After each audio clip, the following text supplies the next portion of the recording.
Сибайдар йорттары янындағы билемелерде балалар спорт майдансыктарын субсыдарын таратты.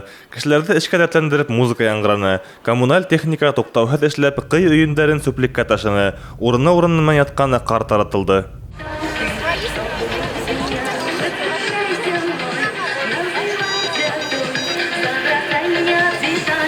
После зимы, когда стает снег и обнажается очень много бумажек, Ер кардан әрселеү менән бөтә супсар өҫкә калкып сыга. Үҙәк аллеяның бысрап ятыуы килешкән эш түгел.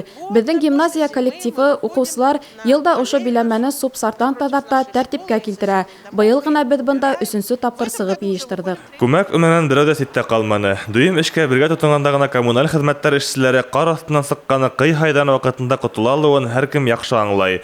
Урам һәпереүселәрҙең эше былай да етерлек. Әлеге ваҡытта ҡала урамдарын 38 эшсе таҙалыҡта тәртиптә тота. Дөйөм майҙаны 1 гектарға еткән ҡаланың үҙәк өлөшөндә лә йыш итерлек.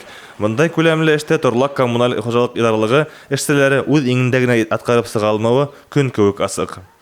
Мы вышли всем коллективом, и классы 7 и 8 классы аллейку убирают.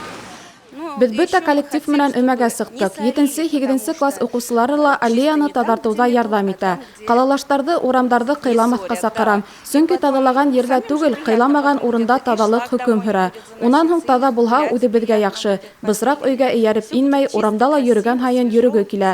Таҙалыҡ, йәшеллек, бөхтәлек үҙебеҙ өсөн. Дөйөм ҡала өмәһендә 1700-дән ашыу кеше ҡатнашһа, йәмғеһе 10 берәмек техника эшләнә. Был көндө сүплеккә 124 тонна ҡый түгелде. Күмәк йыйыштырыу саралары апрель-май айҙарында ла дауам итәсәк. Сираттағы өмә 23 апрелдә уҙғарыла. Фәрүәз Рафиков, Татьяна Огурцова, Руслан Кумышков, Любовь Карпова. Яңылыҡтар.